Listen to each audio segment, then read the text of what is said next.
Hare Krishna, Hare Krishna, everyone. Welcome. Thank you for joining me today for today's reading of Bhagavatam. I hope you can see me and hear me. At least, hope you can hear me. You don't have to see me. The hearing is the most important, and what you hear is the most important. So, one of the most important things to hear is Bhagavatam. So let's get going and let's read Bhagavatam. Today's dose of Bhagavatam will start. Sorry for this technical. I think it's not straight. Yeah, it's not straight. But anyway, we'll continue reading today. We are the Canto 3, Chapter 23, Devahuti's meditation, and verse 18. Description of, now in the middle of description of this palace that was built in a sky, or created in a sky, not built. Mamuni. Prayer and Prabhu Karamana Vaksharayate Sadhu Sadhutadain Atini Chochatara Chinmam Premna Hrit Kantayos Puram. Of Mahima Stotra of Sanatana Swami. O nectar, singular fruit of all the Vedas, precious gems of all conclusive truths. You are the only giver of sight to all of the worlds. O life air of all the Supreme Lord's devotees. O Master Srimad Bhagavatam, you are the sun reasoning in darkness of Kali, the exact image of Sri Krishna. I bow down to you who are supremely blissful. Your every syllable pours down a flood of prema. You can always be served by everyone. You are Sri Krishna himself.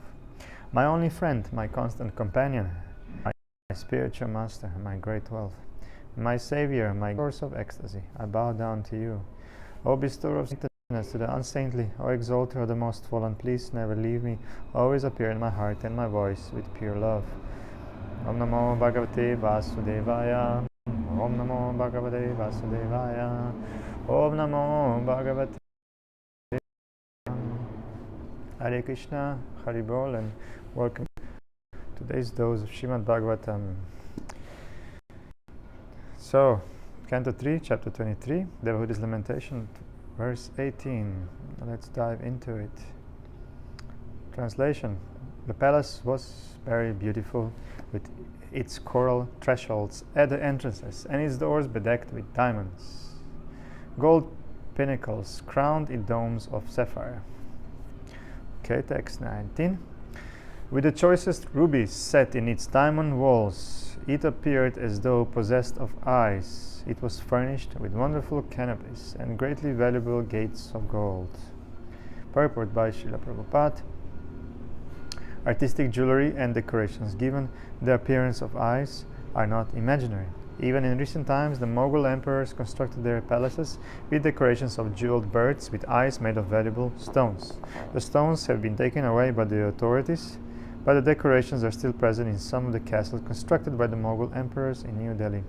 The royal palaces were built with jewels and earth stones resembling eyes, and thus at night they would give off reflected light without need of lamps. Just a quick check. Okay. Verse 20. Here and there in that palace were multitudes of live swans and pigeons, as well as artificial swans and pigeons, so lifelike that the real swans rose above them again and again, thinking them live birds like themselves. Thus the palace vibrated with the sounds of these birds. 21.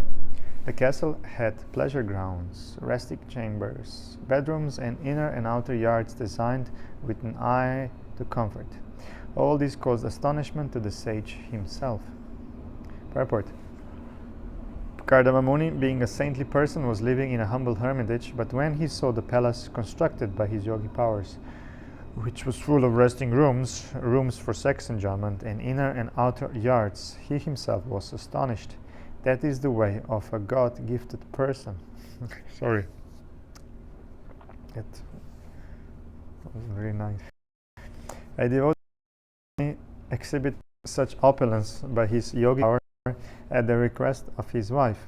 But when the opulence was produced, he himself could not understand how such manifestations could be possible. When a yogi's power is exhibited, the yogi himself is sometimes astonished. 2. When he saw Devahuti looking at a gigantic opulent palace with a displeased heart, Kardama Muni could understand her feelings because he could study the heart of anyone. Thus, he personally addressed his wife as follows. Purport. Devahuti had spent a long time in a hermitage, not taking much care of her body. She was covered with dirt, and her clothing was not very nice. Kardama Muni was surprised that he could produce such a palace, and similarly his wife, Devahuti, was also astonished.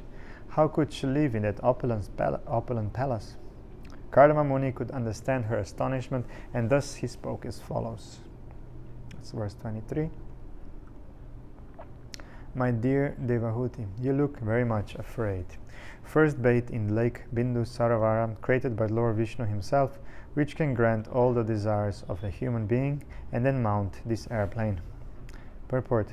It is still the system to go to places of pilgrimage and take a bath in the water there.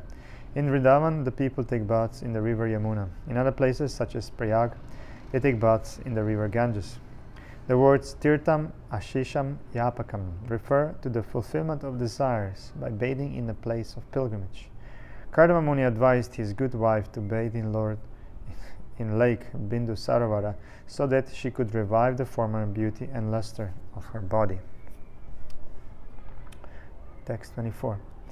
The lotus-eyed Devahuti accepted the order of her husband. Because of her dirty dress and the locks of matted hair on her head, she did not look very attractive. Purport. It appears that Devahuti's hair had remained uncombed for many years and had become complicated in tangles. In other words, she neglected her bodily dress and comforts to engage in the service of her husband. Text 25. Her body was coated with a thick layer of dirt, and her breasts were discolored. She dove, however, into the lake, which contained the sacred waters of the Saraswati. 26. In a house inside the lake, she saw 1,000 girls, all in the prime of youth and fragrant like lotuses. 27. Seeing her, the damsel suddenly rose and said with folded hands, "We are your maidservants. Tell us what we can do for you." Purport. While Devahuti was thinking of what to do in that great palace in her dirty clothes, there were at once, by the yogic powers of Kardama Muni, 1,000 maidservants prepared to serve her. They appeared before Devahuti within the water and presented themselves as her maidservants, simply awaiting her order. 28. The girls, being very respectful to Devahuti, brought her forth, and after bathing her with valuable oils and ointments, they gave her fine, new, spotless cloth to cover her body. 29. They then decorated her with very excellent and valuable jewels, which shone brightly. Next, they offered her food containing all good qualities and a sweet, inebriating drink called asavam. So intoxicating. Purport. Asavam is an Ayurvedic medical preparation. It is not a liquor. It is especially made from drugs and is meant to improve metabolism for the healthy condition of the body. 30. Then in a mirror she beheld her own reflection. Her body was completely freed from all dirt, and she was adorned with a garland.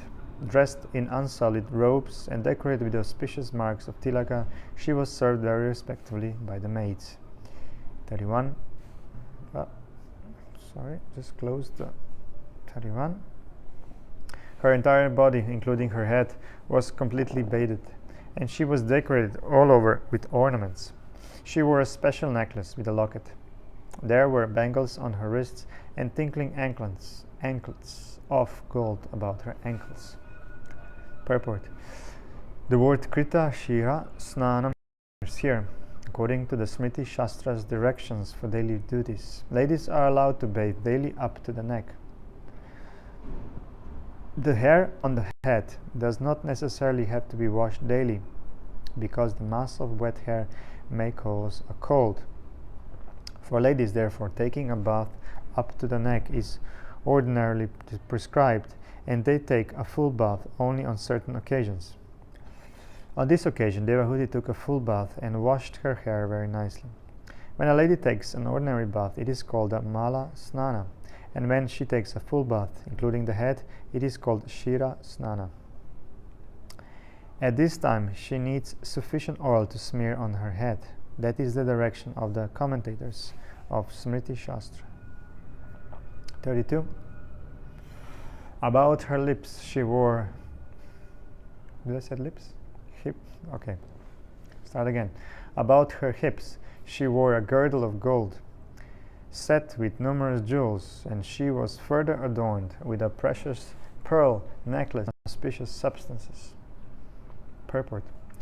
Auspicious substances include saffron, kunkuma, and sandalwood pulp. Before taking a bath, there are other auspicious substances, such as turmeric mixed with mustard seed oil, which are smeared all over the body. All kinds of auspicious substances were used to bathe Devahuti from top to toe. 33. Her countenance shone with beautiful teeth and charming eyebrows. Her eyes, distinguished by lovely, moist corners, defeated the beauty of lotus buds. Her face was surrounded by dark, curling tresses.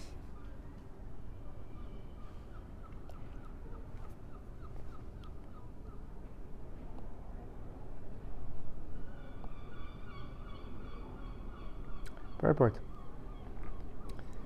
According to Vedic culture, white teeth are very much appreciated. Devahuti's white teeth increased the beauty of her face and made it look like a lotus flower. When a face looks very attractive, the eyes are generally compared to lotus petals and the face to a lotus flower.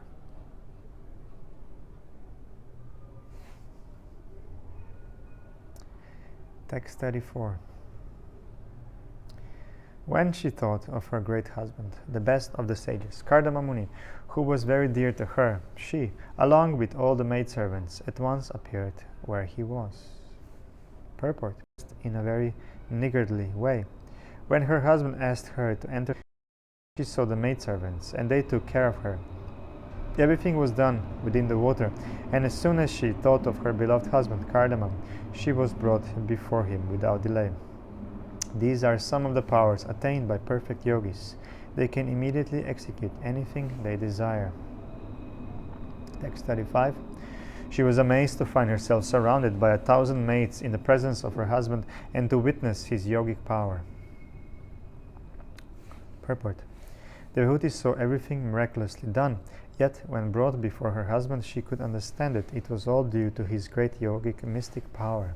She understood that nothing was impossible for a yogi like Kardama Muni. Text 36 and 37. Today's double verse. Translation. The sage could see that Devahuti had washed herself clean and was shining forth as though no longer his former wife. She had regained her own original beauty as the daughter of a prince. Dressed in excellent robes, her charming breasts duly girded, she was waited upon by 1,000 Gandharva girls. O destroyer of the enemy, his fondness grew, and he placed her on the aerial mansion. On a plane. No. Was it on a plane? They went on a plane and mansion in the sky. That castle in the sky. Purport. Before her marriage, when Devahuti was brought by her parents before the sage Kardama, she was the perfectly beautiful princess, and Kardama Muni remembered her former beauty. But after her marriage, when she was engaged in the service of Kardama Muni, she neglected to care for her body like a princess, since there was no means for such care. Her husband was living in a cottage, and since she was always engaged in serving him, her royal beauty disappeared, and she became just like an ordinary maidservant. Now, after being bathed by the Gandharva girls by the order of Kardama Muni's yogic power, she regained her beauty, and Kardama Muni felt attracted to the beauty she had shown before the marriage. The real beauty of a young woman is her breasts. When Kardama Muni saw the breast of his wife so nicely decorated, increasing her beauty many times, he was attracted, even though he was a great sage. Sripad Shankaracharya has therefore warned the transcendentalists that one who is after transcendental realization should not be attracted by the raised breasts of a woman, because they are nothing but an interaction of fat and blood within the body. 38. Translation. Though seemingly attached to his beloved consort while served by the Gandharvas, the sage did not lose his glory, which was mastery over himself.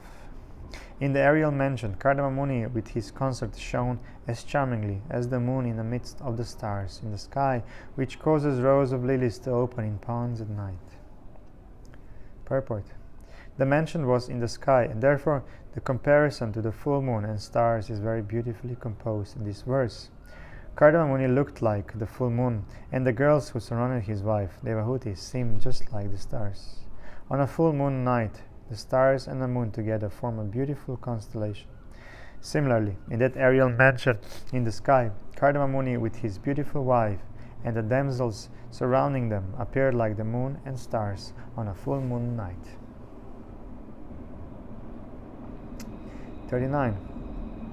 In that aerial mansion, he traveled to the pleasure valleys of Mount Meru, which were rendered all the more beautiful by cool, gentle, fragrant breezes that stimulated passion. In these valleys, the treasurer of the gods, Kuvera, surrounded by beautiful women and praised by the Siddhas, generally enjoys pleasure. Kardama Muni, also surrounded by the beautiful damsels and his wife, went there and enjoyed for many years. Purport. Kuvera is one of the 8 demigods who are in charge of different directions of the universe. It is said that Indra is in charge of the eastern side of the universe, where the heavenly planet or paradise is situated. Similarly, Agni is in charge of the southern universe. Yama, the demigod who punishes sinners, is in charge of the southern portion. Niriti is in charge of the southern part of the universe. Sun, the demigod in charge of the waters, is in charge of the western portion. Vayu, who controls the air and who has wings to travel in the air, is in charge of the northwestern part of the universe. Demigods is in charge of the northern. All these demigods take pleasure in the valleys of Mount Meru, which is situated somewhere between the sun and the earth.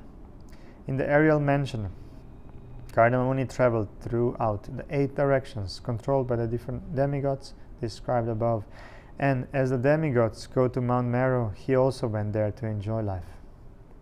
When one is surrounded by young, beautiful girls, sex stimulation naturally becomes prominent. Kardama Muni was sexually stimulated, and he enjoyed his wife for many years in that part of Mount Meru. But his sex indulgence was praised by many Siddhas who have attained perfection, beings who have attained perfection, because it was intended to produce good progeny for the good of universal affairs.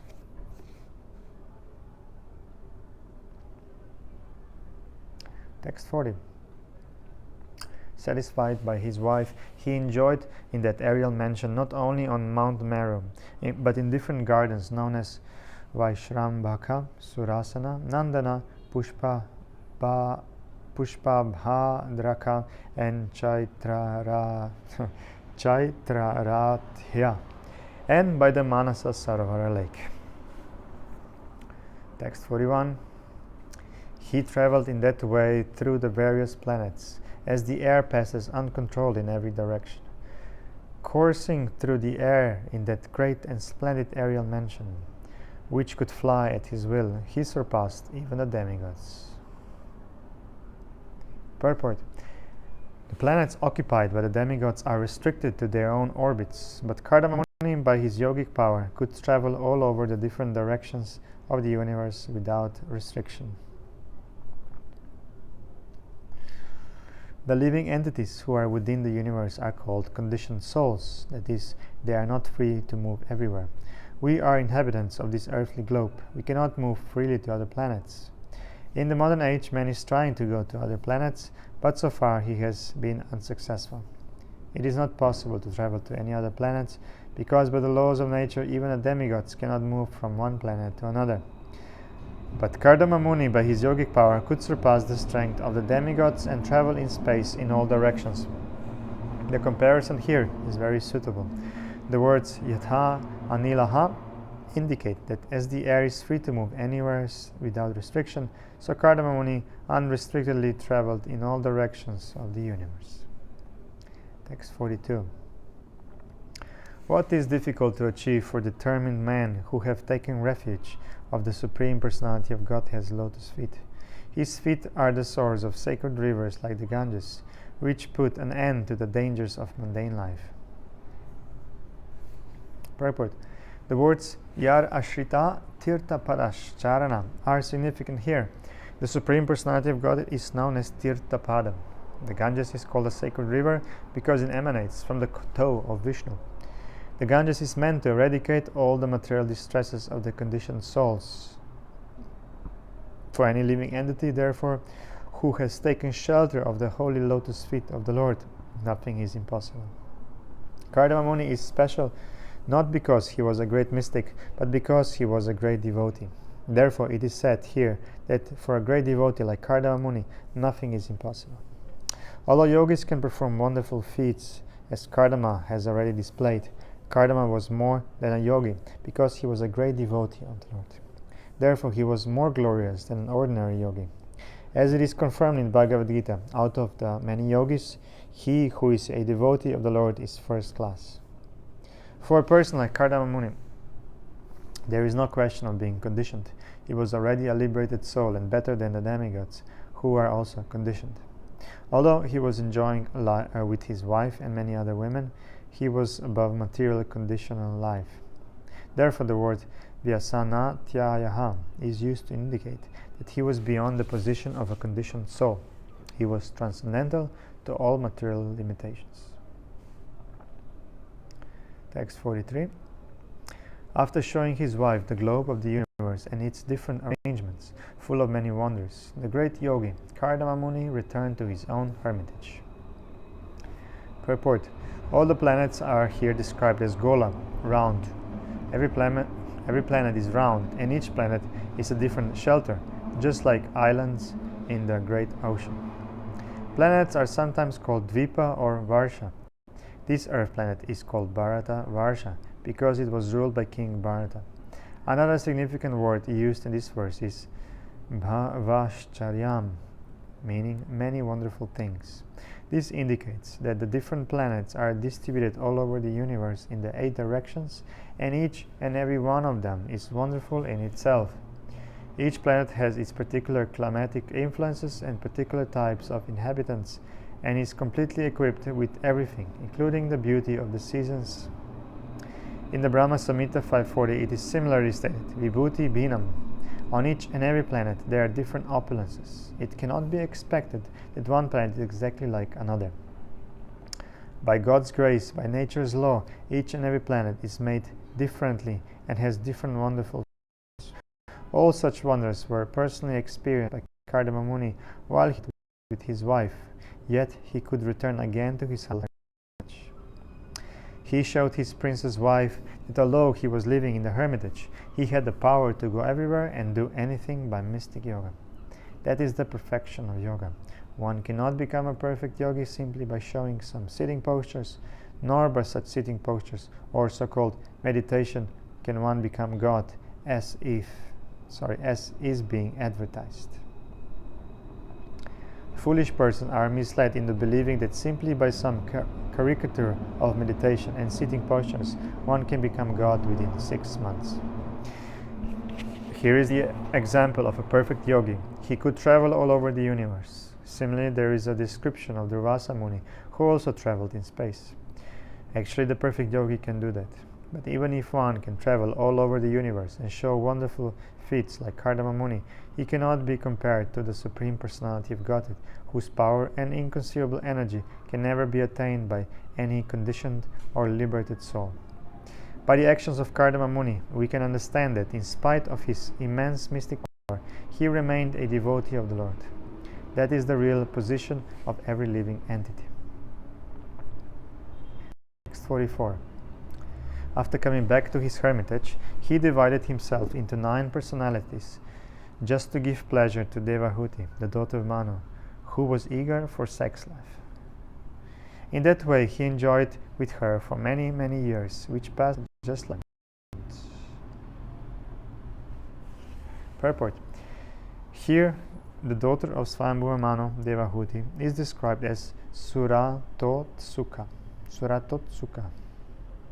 After traveling with her husband all over the universe, in Mount Meru and the beautiful gardens of the heavenly kingdoms, she naturally became sexually stimulated, and in order to satisfy her sexual desire, Kardama Muni expanded himself into 9 forms.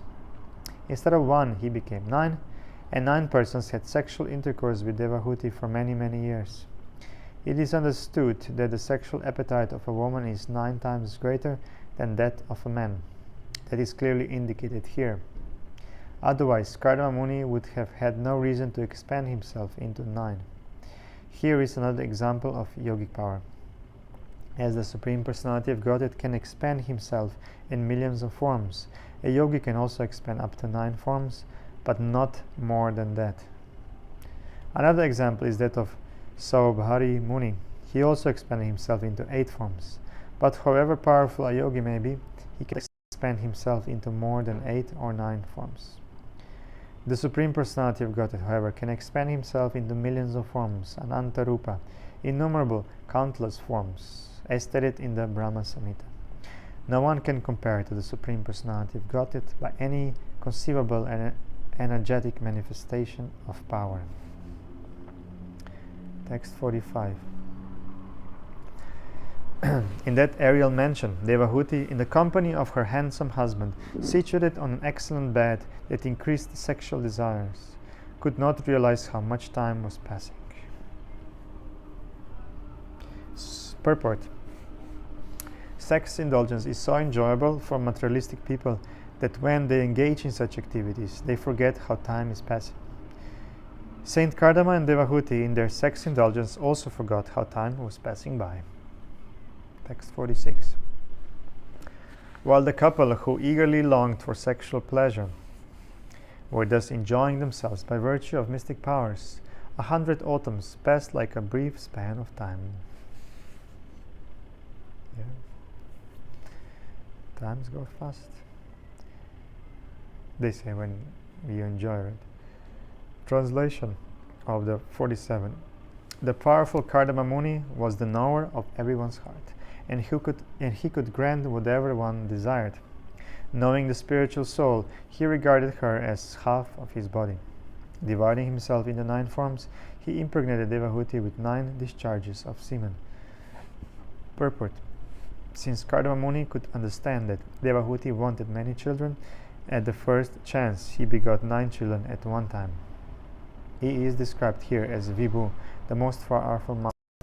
By his yogic power, he could at once produce 9 daughters in the womb of Devahuti. Text 48. Immediately afterward, on the same day, Devahuti gave birth to 9 female children, all charming in every limb and fragrant with the scent of the red lotus flower. Purport.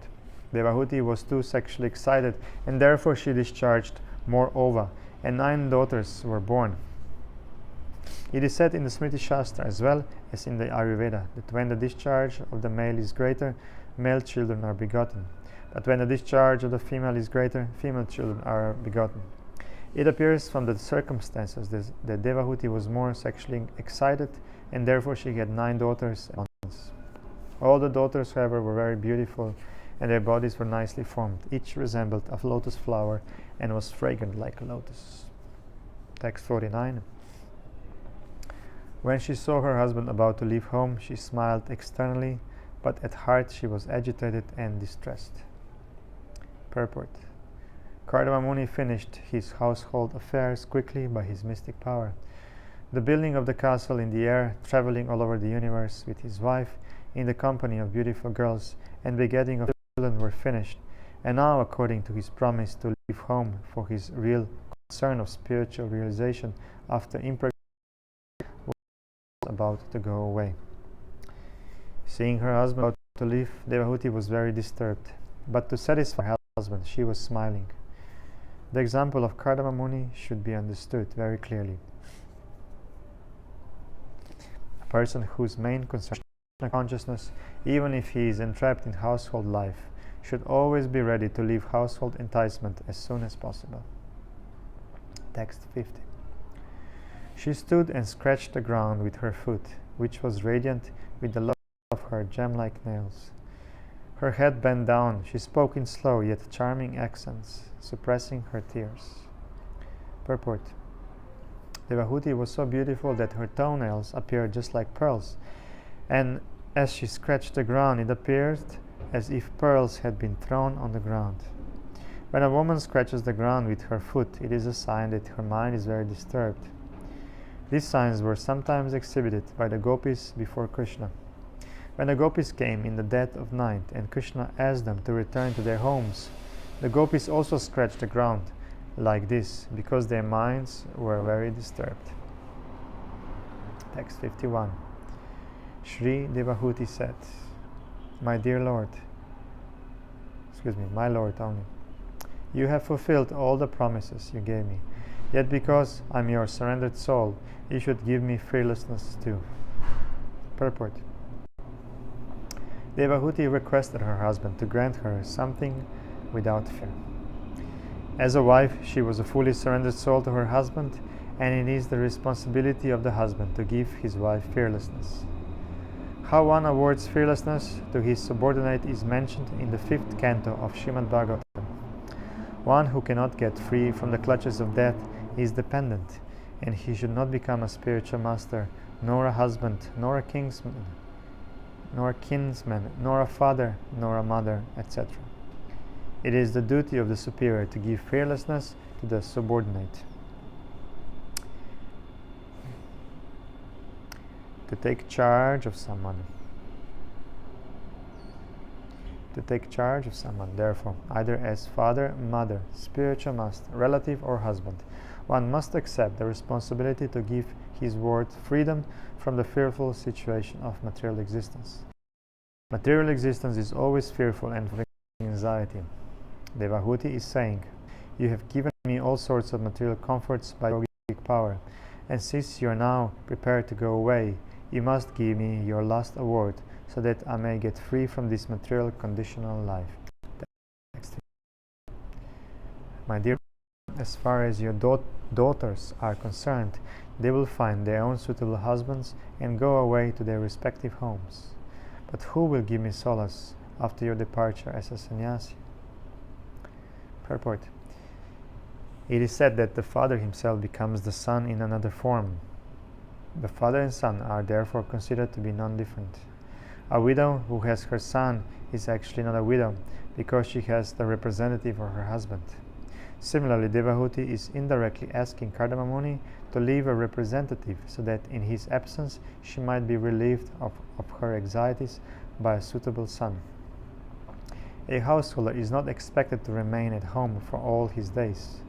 After getting his sons and daughters married, a householder can retire from household life, leaving his wife in the charge of the grown-up sons. That is the social convention of the Vedic system. Devahuti is indirectly asking that in his absence from home there be at least one male child to give her relief from her anxieties. This relief means spiritual instruction. Relief does not mean material comforts. Material comforts will end with the end of the body, but spiritual instruction will not end. Instruction is necessary, but without having a worldly sense, how could Devahuti advance in spiritual knowledge? It is the duty of the husband to liquidate his debt to his wife. The wife gives her sincere service to the husband, and he becomes indebted to her because one cannot accept service from his subordinate without giving. The spiritual master cannot accept service from a disciple without awarding him spiritual instruction. That is the reciprocation of love and duty. Thus, Devahuti reminds her husband, Kardama Muni, that she has rendered him faithful service. Even considering the situation on the basis of liquidating his debt to one wife, he must give a male child before he leaves. Indirectly, Devahuti requests her husband to remain at home a few days more, or at least until a male child is born. 53. Until now, we have simply wasted so much of our time in sense gratification, neglecting to cultivate knowledge of the Supreme Lord. Purport. Human life is not meant to be wasted, like that of the animals, in sense gratificatory activities. Animals always engage in sense gratification, eating, sleeping, fearing, and mating, but that is not the engagement of the human being, although because of the material body there is need of sense gratification according to a regulative principle. So, in effect, Devahuti said to her husband, "So far we have these daughters, and we have enjoyed material life in the aerial mansion, traveling all over the universe. These boons have come by your grace, but they have all been for sense gratification. Now there must be something for my spiritual advancement." 54. Not knowing your transcendental situation, I have loved you while remaining attached to the objects of the senses. Nonetheless, let the affinity I have developed for you rid me of all fear. Purport. Devahuti is lamenting her position. As a woman, she had to love someone. Somehow or other, she came to love Kardama Muni, but without knowing of his spiritual advancement. Kardama Muni could understand Devahuti's heart. Generally, all women desire material enjoyment. They are called intelligent because they are mostly prone to material enjoyment. Devahuti laments because her husband had given her the best kind of material enjoyment, but she did not know that he was so advanced in spiritual realization. Her plea was that even though she did not know the glories of her great husband, because she had taken shelter of him, she must be delivered from material entanglement. Association with a great personality is most important. In Chaitanya Charitamrita, Lord Chaitanya says that Sadhu Sangha, the association of a great saintly person, is very important, because even if one is not advanced in knowledge, simply by association with a great saintly person, one can immediately make considerable advancement in spiritual life. As a woman, as an ordinary wife, Devahuti, in order to satisfy her sense enjoyment, but actually she associated with a great personality. Now she understood this, and she wanted to utilize the advantage of the association of her great husband. Text 55. Association for sense gratification is certainly the path of bondage, but the same type of association, performed with a saintly person, leads to the path of liberation, even if performed without knowledge. Purport. The association of a saintly person in any way bears the same result. For example, Lord Krishna met many kinds of living entities, and some treated him as an enemy, and some treated him as an agent for sense gratification. It is generally said that the gopis were attached to Krishna for sense attractions, and yet they became first-class devotees of the Lord. Kamsa, Shishupala, Dantavakra, and other demons, however, were related to Krishna as enemies. But whether they associated with Krishna as enemies or for sense gratification, out of fear or as pure devotees, they all got liberation. That is the result of association with the Lord. Even if one does not understand who he is, the results have the same efficacy. Association with a great saintly person also results in liberation, just as whether one goes toward fire knowingly or unknowingly, the fire will make one warm. Devahuti expressed her gratefulness, for although she wanted to associate with Kardama Muni only for sense gratification, because he was spiritually great, she was sure to be liberated by his benediction. Text 56. Anyone whose work is not to elevate him to religious life, anyone whose religious ritualistic performances do not raise him to renunciation, and anyone situated in renunciation that does not lead him to devotional service to the Supreme Personality of Godhead, must be considered dead, although he is still breathing. This is one of the verses they're mentioned in Bhakti Vaibhava, courses to learn, or the memorable verses. Neha yat karma dharmaya na viragaya kalpate na tirtha pada sevayai jivan api mirito hisaha. Anyone whose work is not meant to elevate him to religious life, anyone whose religious ritualistic performances do not raise him to renunciation, and anyone situated in renunciation that does not lead him to devotional service to the Supreme Personality of Godhead must be considered dead, although he is breathing. Purport. Devahuti's statement is that since she was attached to living with her husband for sense gratification, which does not liberation from material entanglement, her life was simply a waste of time. Any work one performs that does not lead to the state of religious life is useless activity. Everyone is by nature inclined to some sort of work, and when that work leads one to religious life, and religious life leads one to renunciation, and renunciation leads one to devotional service, one attains the perfection of work. As stated in Bhagavad Gita, any work that does not lead ultimately to the standard of devotional service is a cause of bondage in the material world. Yajñartat karmanon yatra lokayam karma bandhanaha, Bhagavad Gita 3.9. Unless one is gradually elevated to the position of devotional service, beginning from his natural activity, he is to be considered a dead body. Work which does not lead one to the understanding of Krishna consciousness is considered useless.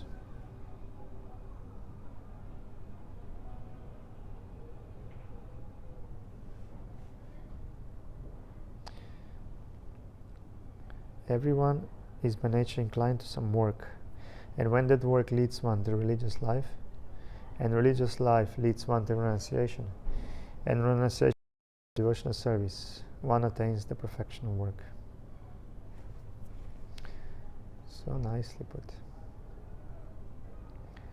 Text 57. My Lord, surely I have been solidly cheated by the insurmountable illusory energy of the Supreme Personality of Godhead, for in spite of having obtained your association, which gives liberation from material bondage, I did not seek such liberation. Purport. An intelligent man should utilize good opportunities. The first opportunity is the human form of life, and the second opportunity is to take birth in a suitable family where there is cultivation of spiritual knowledge. This is rarely obtained. The greatest opportunity is to have the association of a saintly person. Devahuti was conscious that she was born as the daughter of an emperor. She was sufficiently educated and cultured, and at last she got Kardama Muni, a saintly person, and the great yogi as her husband. Still, if she did not get liberation from the entanglement of material energy, then certainly she would be cheated by the insurmountable illusory energy. Actually, the illusory material energy is cheating everyone. People do not know what they are doing when they worship the material energy in the form of goddess Kali or Durga for material boons. They ask, Mother, give me great riches, give me a good wife, give me fame, give me victory. End quote. But such devotees of the goddess Maya or Durga do not know that they are being cheated by that goddess. Material achievement is actually no achievement, because as soon as one is illusioned by the material gifts, he becomes more and more entangled, and there is no question of liberation. One should be intelligent enough to know how to utilize material assets for the purpose of spiritual realization. That is Karma Yoga or Jnana Yoga. Whatever we have, we should use as a service to the Supreme Person. It is advised in Bhagavad Gita, Sa karmana tam abhyarchya. One should try to worship the Supreme Personality of Godhead by one's assets. There are many forms of service to the Supreme Lord, and anyone can render service unto Him according to the best of his ability. Thus end the Bhaktivedanta purports of the 3rd canto, 23rd chapter of the Srimad Bhagavatam entitled Devahuti's Lamentation. And thus end also today's reading of Srimad Bhagavatam. We finished as we heard,